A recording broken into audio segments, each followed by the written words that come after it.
Tipra Motha have left for Delhi और हम लोग 5 और 6 तारीख को अपना जो डिमांड है फॉर ग्रेटर तिपरा लैंड वो दिल्ली में जंतर मंतर में सबके सामने रखेंगे। I am very thankful to the members of the warriors of the Tipra Motha, specially the TWF Tipra Motha and YTF, जिसने बहुत भारी नंबर में अपने वॉलंटियर्स को दिया है और हर कॉन्स्टिट्यूंसी से हमारे मेंबर्स लोग दिल्ली जा रहे हैं and we will be putting a demand in writing to the home ministry of government of India for a demand for greater Tipra land. Second point है कि हमारा 2-3 इश्यूज़ है। हमें खबर मिला था कि चरेलाम में एक व्यक्ति का मौत हुआ है।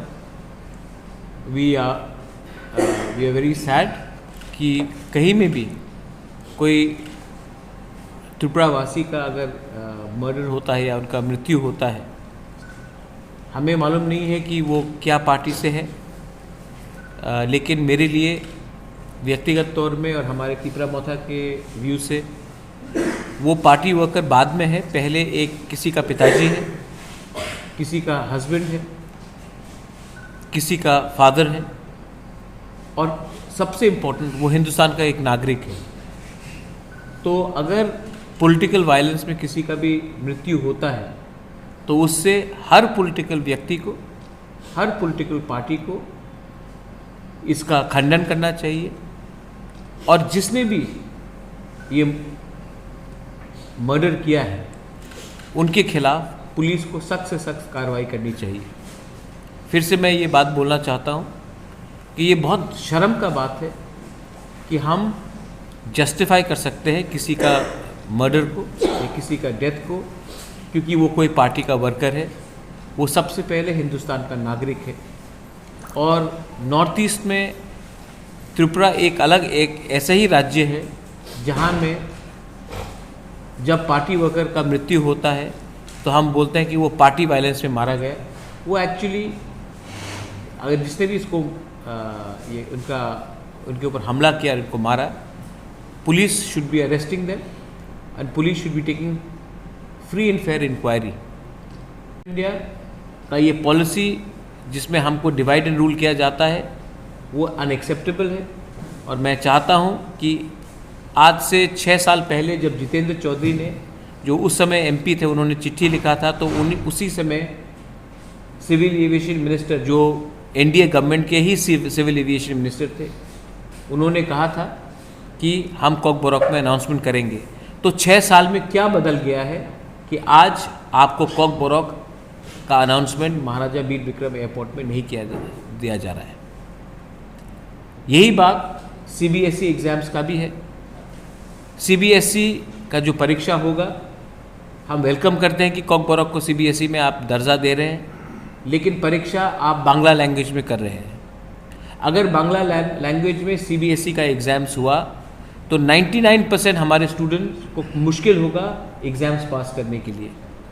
आप क्यों हमें इंग्लिश में एग्ज़ाम्स देने का अवसर नहीं दे रहे हैं? आज दूसरे जो लैंग्वेजेस हैं नॉर्थ ईस्ट में, जो 8th लैंग्वेज कमीशन में नहीं है, उनको भी आप मौका दे रहे हैं अपने लोकल लैंग्वेजेस में या उनके चॉइस ऑफ लैंग्वेज में परीक्षा देने के लिए। तो हमारे स्टूडेंट्स को जो कॉकबोरॉक में एग्ज़ाम दे रहे हैं उसको आप क्यों फोर्स कर रहे हैं कि हमारे चॉइस में नहीं देकर किसी और चॉइस में दिया जाए? स्टेट गवर्नमेंट को मैं फिर से बोलना चाहता हूँ कि आप हर चीज़ को ऑपोजिशन के तरीके से मत देखिए। ये हमारा जो सजेशन है कंस्ट्रक्टिव है। अगर आप ऑपोजिशन का बात सुनेंगे, कभी कभी कंस्ट्रक्टिव क्रिटिसिज्म सुनेंगे, तो इससे किसी का नुकसान नहीं होता, देश का भला होता है, राज्य का भला होता है। अगर आपको कोई सवाल है इसके बाद, I am more than happy to answer. If anyone wants to say anything also apart from that, please feel free. But if you all have any questions, I am more than. कि वो CPM का worker था या वो BJP का worker को पीटा गया, सबसे पहले वो CPM वर्कर नहीं, सबसे पहले वो बीजेपी वर्कर या मोथा वर्कर नहीं, कांग्रेस वर्कर नहीं, सबसे पहले वो हिंदुस्तान का एक नागरिक है। अब अगर हिंदुस्तान के नागरिक को आप पहले पार्टी के रंग से देखेंगे और हिंदुस्तान के नागरिक के आधार से नहीं देखेंगे, देन देश में कुछ ना कुछ तो प्रॉब्लम है, स्टेट में कुछ ना कुछ तो प्रॉब्लम है। आज पूरे नॉर्थ ईस्ट में सिर्फ त्रिपुरा का ही नाम क्यों आता है जो वायलेंस होता है? अरे एक पार्टी अपना प्रोग्राम कर रहा है, दूसरा पार्टी उसका प्रोग्राम कर रहा है, करने दीजिए। और मुझे नहीं लगता है कि अगर पुलिस को फ्री हैंड दिया जाए तो ये सब अरेस्ट हो जाएंगे गुंडे लोग, क्योंकि ये जो गुंडे लोग सीपीएम के टाइम भी थे, कांग्रेस के टाइम भी थे, आज बीजेपी के टाइम भी है, ये गुंडे लोग हैं। और गुंडा लोगों को अगर हम आज पॉलिटिकल प्रोटेक्शन देंगे, बाद में जब हम लोग पावर में नहीं रहेंगे तो यही गुंडे लोग हमें कोई अटैक करेंगे। These people are threat to a society. और मुझे जहाँ तक खबर है, पुलिस अच्छे लोग हैं, पुलिस में वो लोग अरेस्ट करने के लिए तैयार है, लेकिन जब भी अरेस्ट होता है, ड्रग्स का मामला हो या पॉलिटिकल वायलेंस का मामला हो, तो मंत्री का फ़ोन आ जाता है, नेता का फ़ोन आ जाता है कि ये हमारे लोग हैं, इनको छोड़ दो। जब तक ये फ्री हैंड नहीं दिया जाएगा, ये वायलेंस रहेगा। I think people have to be arrested. Example has to be set. Whoever, if today we do not arrest perpetrators of this violence, in the next 2 months, violence will increase, and common people, the common citizens of Tripura will suffer.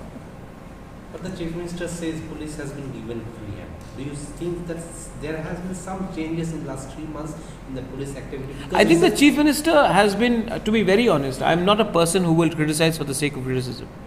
The Chief Minister seems like an honest man, he seems like a decent man. But I think the Chief Minister also has to understand that the police have never been given a free hand in Tripura, whether it was under Manik Sarkar or whether under Biplab Deb or today under Manik Shahaji. I think because there is enough, I don't think police has been given free hand in India. So there is no special case in Tripura, but I just think that the police today are scared in arresting smugglers, drug smugglers.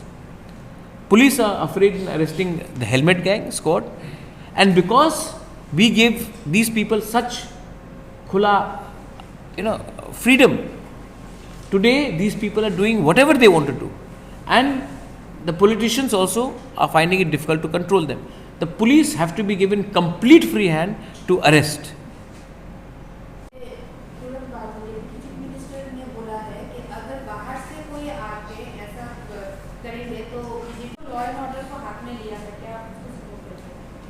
कोई भी law and order को अपने हाथ में ले, हम उसको support नहीं करते हैं। और जो बाहर से आए, अगर बांग्लादेश से तो ठीक है, लेकिन अगर एक कॉन्स्टिट्यूंसी से दूसरे कॉन्स्टिट्यूंसी में नहीं जा सकते, वो बात देखिए। अगर कल कोई खुमलुंग से अगरतला आए और बोले कि बाहर के लोग, ये लैंग्वेज ठीक नहीं है। हम लोग सब हिंदुस्तान के नागरिक हैं, हम लोग सब त्रिपुरा के वासी हैं, और कोई को भी त्रिपुरा में फ्रीली मूव करना चाहिए। ये जस्टिफिकेशन नहीं होता है। लॉ एंड ऑर्डर को तोड़ने के लिए अगर कोई ने बाहर से आए और किसी ने उकसाने का कोशिश किया, आप एफआईआर फाइल कीजिए, पुलिस है, लेकिन कानून को अपने हाथ में लेना ठीक बात नहीं।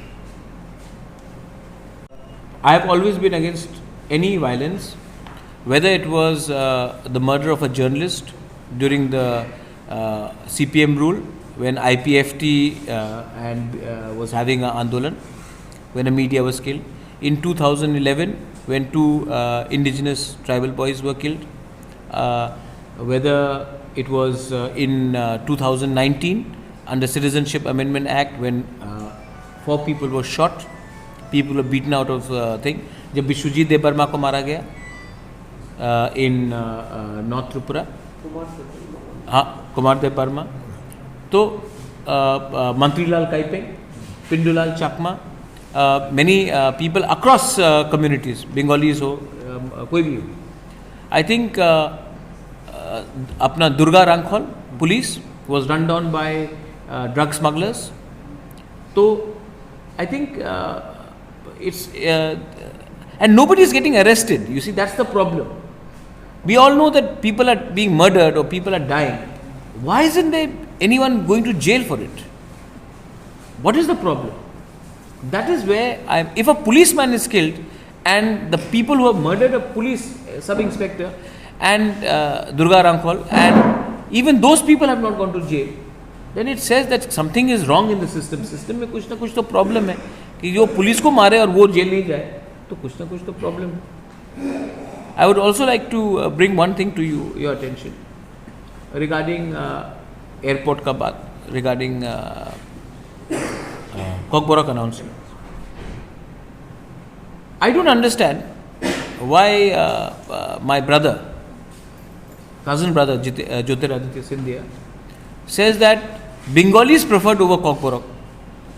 मैंने तो नहीं कहा कि बंगाली हटाओ और Kokborok को आप उसमें इम्पोर्टेंस दो. मैंने कहा along with Bangla, along with Hindi, English आप Kokborok को. तो आपको या फिर मेरा चिट्ठी आपको समझ में नहीं आया, या फिर आप ने एप्लीकेशन माइंड नहीं किया, या आपने पढ़ा भी नहीं, आपने किसी को बोल दिया चिट्ठी लिखो, तो इट इज़ हमारे सेंटिमेंट को ख़राब लगता है, हमको दुख लगता है.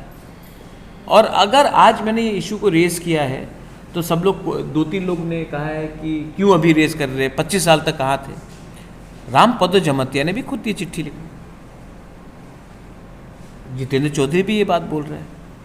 स्टेट लैंग्वेज है भाई, हमारे स्टेट लैंग्वेज को आप अगर इम्पोर्टेंस देंगे, जब कोई बाहर का व्यक्ति त्रिपुरा में आता है तो Kokborok में अनाउंसमेंट करने से हमको भी अच्छा लगता है. Very important, because it's long that the same thing is happening. You give it, commissions also. no, let there be choice, na. Exactly. Let there be choice. We wanting Roman script. Then somebody in BJP says Sanskrit, Hindi, Devanagari, तो आप वो भी option रख दो ना, English के साथ रख दो आप. लेकिन आपने कैसे बोला कि बांग्ला में होगा, जब 99.99% लोगों ने कहा है कि हमें एक ऑप्शन दे दीजिए. आप ऑप्शन दीजिए ना, आप ऑप्शन क्यों नहीं देते? अच्छा, मुझे तो नहीं लगता कि आज तक किसी बंगाली ने कहा कि ट्राइबल को इसी लैंग्वेज में लिखना चाहिए. ये तो आप डिवाइड कर रहे हैं, पॉलिटिशियन डिवाइड करा रहा है. आम नागरिक को फर्क नहीं पड़ता कि एक तिपरासा जब CBSE स्टूडेंट कौन से भाषा में एग्जाम देगा, वो उनके ऊपर चॉइस रहना चाहिए. हम क्यों उनको हमेशा इम्पोज कर रहे हैं? This is not right. और मुझे लगता है कि इसी के लिए ये स्टेट पे डिवाइड रहा है, क्योंकि ये नेता लोग चाहते हैं कि हम लोग डिवाइडेड रहे. और अगर हम लोग डिवाइडेड रहेंगे तो हम लोग एक दूसरे को, हम लोग बात नहीं करेंगे, और जब तक एक दूसरे से बात नहीं होगा, ये लोग हमारा डिस्टेंस का, दूरिया का फ़ायदा उठाएंगे.